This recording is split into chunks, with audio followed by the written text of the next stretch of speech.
ntabwo byoroshye kuvuga ibintu nk'ibi kuko ari ukuri. Niba dushaka gukiza itorero ryacu tugomba kuvuga ukuri. Mu rukundo tugomba kuvuga ukuri. Twahindutse itorero ry'ubutegetsi. Nk'abadivantisite tugomba kwamamaza ukuri kw'iteka. Rero dufite inshingano zo kubona ukuri no kuvuga ukuri, kuko nituvuga ukuri niryo tangiriro ryo gukira. Rero ndashaka ubu mu minota mike kuvuga ku kuri. Uyu munyakuri yitwa Dr. Conrad Vine. Niwe muntu wa mbere by'umwihariko wahangaye kubwira inteko nkuru rusange y'itorero ry'abadivantisite ku itorero ryahindutse itorero ry'ubutegetsi. Mu isaha irengaho gato iminota 13, Dr. Conrad Vine yari yabaye nk'umwiyahuzi. Icyakora yatangiye avuga ko ibintu agiye kuvuga bitamworoheye namba, ariko avuga ko kuko ari ukuri agiye kubivuga maze ikiba kikaba. None se ni ryari itorero ryahindutse itorero ry'ubutegetsi? Ibyo Dr. Conrad Vine ari kuvuga, mbese itorero rirategeka cyangwa rirayobora? Impamvu yo kuvuga ibi, Dr. yasubije amaso inyuma mu gihe gikomeye cya COVID-19, maze abwira ubuyobozi bw'itorero amakosa bakoze. Arababwira ati, mwarategetse ntabwo mwayoboye. Iyo muza kuyobora ntabwo muba mwarirengagije kurengera umudendezo w'idini, ariko kuko mutawurengeye ngo muhagararire umudendezo w'imitimanama y'abizera banyu, ahubwo mukemera ko ibyo Dr. Fauci yavuze ari ukuri, bigatuma bamwe mu bizera muyoboye bahura n'ingaruka zikomeye kubera itangazo mwasohoye. Mwebwe bayobozi b'itorero mu nteko nkuru rusange mwarategetse. Ati rero mureke mvuga ukuri, kandi ndavuga ukuri mu rukundo. Twahindutse itorero ry'ubutegetsi.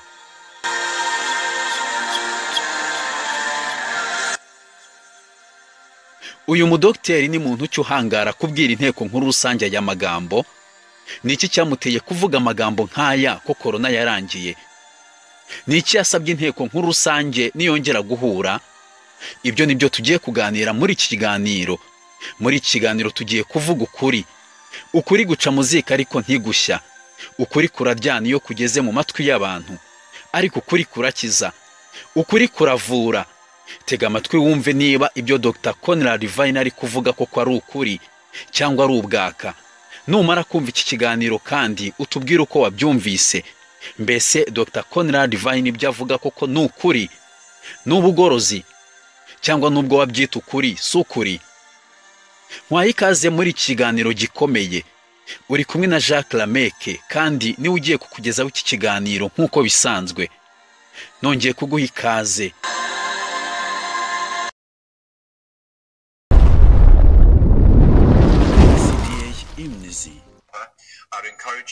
Ndashaka kugushishikariza gusengera abayobozi bacu. Sengera umuyobozi wa konferanse yawe hano. Sengera umuyobozi wa union. Sengera abayobozi bawe kuko bafite umukoro udashoboka. Ukuri kurahagarara ngo kugerageza igihe. Kandi niba uyu munsi uri guharabikwa na sosiyete, ntucike intege, kuko ejo sosiyete ishobora guhinduka. Niba mu gihe kiri imbere inteko nkuru rusange ishyigikiye amabwiriza yo kurenga ku mitimanama y'abizera, ndatekereza ko dufite uburenganzira bwo gushyiraho indi muvoma y'itorero mu itorero ry'abadivantisite. Ni ikiganiro abizera b'abadivantisite ku rwego rw'isi batavuzeho kimwe. Imiryango itandukanye y'abizera b'abadivantisite yamaganye amagambo ya Dr. Conrad Vine yo kumera nk'uhanganye n'itorero. Iki cyigisho yakigishije mu materaniro makuru y'uyu mwaka yaberaga muri Maine. Hari ku itariki ya 16 z'ukwa munani muri uyu mwaka turimo. Nta kwezi kurashira akibwirije. Nk'uko bisanzwe yatangiye asenga, maze gusenga icyigisho cye kiratangira. Icyigisho cyari gifite ingingo enye by'umwihariko, ariko izi ngingo uko ari enye zose zagarukaga ku bintu bibiri by'umwihariko. Icya mbere ni umudendezo w'idini mu gihe cya COVID-19. Icya kabiri ni umudendezo w'umutimanama mu gihe cy'iki cyorezo, nuko itorero ryahagaze. Izo ngingo uko ari enye yigishijeho muri aya materaniro zari zikurikira. Ingingo ya mbere yari uko itorero ryagiye rigaragaza mbere uruhande rihagazemo ku byerekeranye n'umudendezo w'idini. Ku ngingo ya kabiri yavugaga ku birebana n'ukuri, naho ingingo ya gatatu yagombaga kwerekana ingaruka zakomotse mu gutangaza uruhande inteko nkuru rusange yahagazemo mu gihe cya COVID-19. Kandi nyuma yagombaga no gutanga umwanzuro. Amaze kuvuga ingingo icyigisho cye gishingiyeho, Dr. Conrad Vine noneho yinjiye mu cyigisho cye nyirizina. Ku ngingo ya mbere yerekanye itangazo ryo mu cya 893 ryerekana ko nta muntu ukwiriye gutanga umutimanama we ngo undi muntu awugenge. Yakomeje yerekana amagambo yakuwe mu isomero ry'ibivugwa mu mudendezo w'idini, maze yerekana amagambo avuga ngo ibiranga Satani ni uguhata, kandi imbaraga yose y'agahato ku mitimanama y'abantu ikomoka kuri Satani. Ingufu zose zishyirwa mu guhata abantu mu buryo bwose, haba no mu by'isabato cyangwa ku mpamvu iyo ariyo yose, ni iya Satani. Ati Imana itanga ubwisanzure ku muntu wese ngo yihitiremo icyo ashaka. Ati kandi ingufu zose zo guhata umutimanama ni iza Satani, kandi n'umusaruro uzaba ari uwa Satani.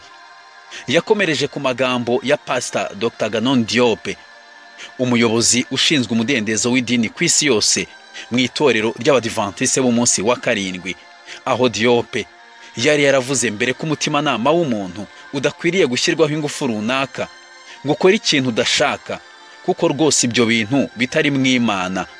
Dr. Conrad Vine yongeye kwerekana amagambo Ellen White yanditse mu gitabo cyitwa Uyu munsi hamwe n'Imana kuri page 192, yerekana uko na Ganon Diop yigeze kuyakoresha ayo magambo.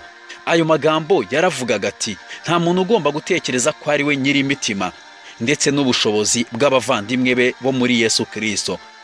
Ati ntawe ugomba gutekereza ko abandi bagomba kwitanga bitewe n'igitugu cye.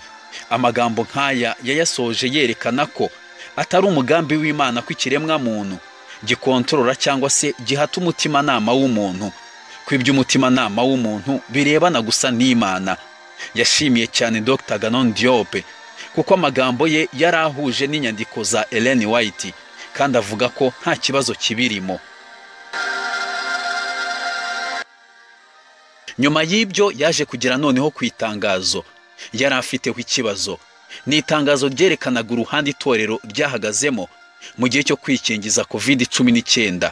Kuri we icyigisho cyose muri aya materaniro makuru y'uwo munsi cyari gishingiye aho.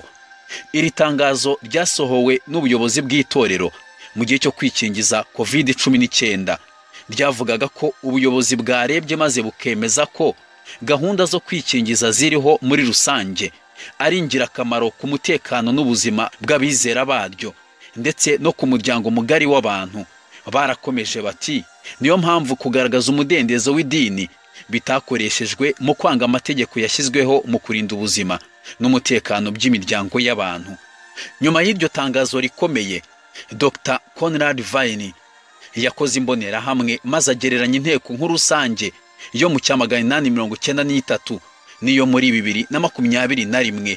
Yerekana izi nteko zose zigeze mu kibazo kimwe, nuko buri nteko yagiye ibyitwaramo. Ikibazo bose bibazagaho cyari ibirebana n'umudendezo w'idini. Inteko nkuru rusange yo mu cya 893 ubwo yari igeze muri iki kibazo yaravuze iti dufite uburenganzira bwo kwidegembya kandi bwo kwigenga mu cyerekezo cyose, mu gikorwa cyose, mu bigo by'ubwoko bwose by'itorero cyangwa mu mpamyabumenyi zose. Aha inteko nkuru rusange y'icyo gihe yerekanaga ko gahunda zayo zose n'ibikorwa byayo byose byigenga ntaho bihuriye na za leta. Maze ageze ku nteko nkuru y'uyu munsi yasubiyemo ya magambo ya ryatangazo ryo muri corona avuga ati niyo mpamvu kugaragaza umudendezo w'idini bitakoreshejwe mu kwanga gahunda zashyizweho. Mu ngingo ikurikiyeho y'ibyo kuvuga ukuri, Dr. Conrad Vine ababaye ariko atuje yongeye gucyaha uko inteko yitwaye mu gihe cya COVID-19. Aha naho yakoze imbonerahamwe igaragaza impande ebyiri.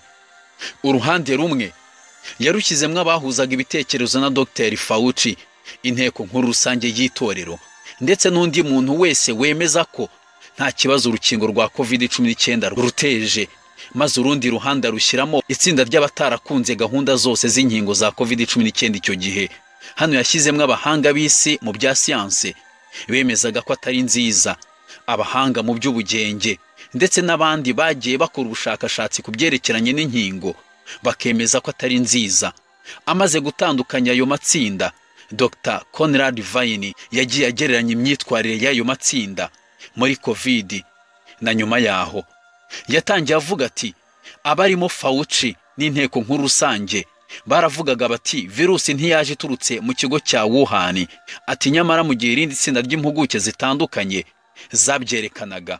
Arakomeza ati abarimo Dr. Fauci bavugaga ko inkingo za COVID-19 zari zizewe, mu gihe irindi tsinda ryavugaga ko izi nkingo zitasuzumwe neza, bati kandi zifite aho zihuriye n'ibibazo bitandukanye by'ubuzima birimo nk'indwara ya stroke, indwara z'imitima, harimo no kwiyongera kw'impfu. Ati kandi abenshi bagiye bavuga ibyo bagiye bagerwaho n'ingaruka zitandukanye kubwo guhagarara muri urwo ruhande. Asoje kuvuga ayo magambo yaravuze ati ibintu byose abo mu ruhande rwa Fauci bavugaga byari ibinyoma, mu gihe abo mu rundi ruhande ibyo bavugaga byari ukuri. Dr. Conrad Vine yaje kugera ku ngaruka itangazo itorero ryasohoye ryateje. Yavuze uburyo itorero ryabaye nk'iricitsemo ibice kubera iri tangazo. Hakabaho abizera bafite ukwizera bashingiye ku mitimanama yabo n'abandi bahisemo gukandagirwa kw'imitima yabo. Yakomeje avuga ati hahise hagaragara abafite intumbero imwe yo kujyana inkuru nziza y'iteka ryose mu bwoko bwose, mu ndimi zose, mu mahanga yose no ku bantu bose, mu gihe abandi batumbiriye kubungabunga ibigo byabo, amafaranga y'izabukuru, ibintu bigaragara ndetse n'amafaranga abayobozi binjiza. Asoje ayo magambo yaje kuvuga ati gusengera abayobozi bacu ngo bashyigikire umudendezo w'umutimanama no guharanira ukwizera twaragijwe nibyo bikenewe. Arakomeza ati nitwongera kugera mu bihe nk'ibi twanyuzemo byo kurenga ku mudendezo w'imitimanama y'abizera, ikiza nuko hazahita hatangira indi muvoma mu bya Kidivantiste ishingiye ku barayiki. Kubakurikiye ikiganiro twabagejejeho aho Pastor Mark Finley yavugaga ati nta basigaye bo mu basigaye baboneka muri Bibiliya, abenshi bemeza ko Pastor Mark Finley yasubizaga Dr. Conrad Vine ku byerekeranye n'uko Dr. Conrad Vine yari amaze kuvuga ko ibintu byabaye n'ibyongera kubaho, ikiza ari uko hazashingwa indi muvoma ya Kidivantiste. Ko mu nama Conrad Vine yasoje avuga ko mu nama izongera kubaho itaha, inteko nkuru rusange yazatesha agaciro iby'iryo tangazo yasohoye muri icyo gihe cyashize. Ati kandi inteko nkuru rusange niyongera guhura ikwiriye gusaba imbabazi abizera ku bw'iki cyemezo bafashe cyo kwirengagiza imitimanama y'abizera babo n'umudendezo w'idini. Icya kabiri, yasabye inteko nkuru rusange yayisabye ko yashyiraho ikigega cy'indishyi y'akababaro ku bizera bagizweho ingaruka, haba mu byo kubura akazi kari kabatunze cyangwa b'inkingo zagizeho ingaruka bitewe n'itangazo basohoye. Icya gatatu, yasabye inteko nkuru rusange ko niyongera guterana ikwiye kuzahagarara mu ruhame ku mugaragaro, ikemeza ko ibimeze nk'ibi nibyongera kubaho izahagarara ibyemezo byiza by'imitimanama y'Abadivantiste bose muri gahunda z'inkingo zishobora kuba zigiye kongera kubaho. Maze asoza avuga ati nidukora ibi isi yose izifuza cyangwa se izatangarira itorero ry'Abadivantiste, kuko ari ryo dini ryonyine rizaba rirengeye umudendezo w'umutimanama amategeko nk'ariya nagaruka. Mu ncamake ibyo nibyo Dr. Conrad Vine yavugiye mu materaniro makuru yakoreraga muri Maine.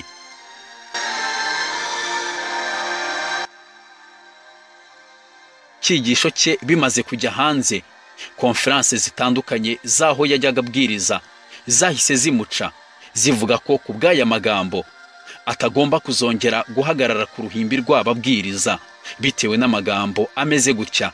Konferanse y'i Michigan yahise isohora itangazo rivuga ko ibabajwe n'icyo cyigisho cye cyo gutesha agaciro ubumwe n'ubusugire bw'itorero. Ahandi yahise akurwa ni ku miyoboro itandukanye yajyaga anyuzaho ibyigisho bye nk'umuyoboro witwa Audioverse.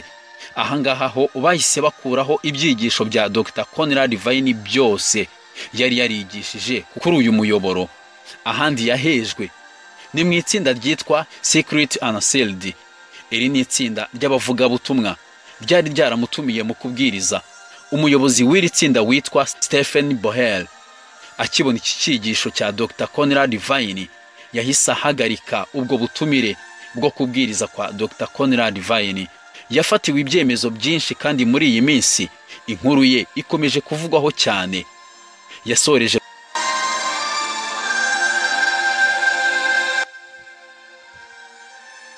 isomo riboneka muri Yuda igice cya mbere ku murongo wa 3 ahavuga ngo, bakundwa, ubwo nagiraga umwete wo kubandikira iby'agakiza dusangiye, niyumvisemo ko mpaswe no kubahugura kugira ngo mushishikarire kurwanira ibyo kwizera bera bahawe rimwe bakazageza iteka ryose.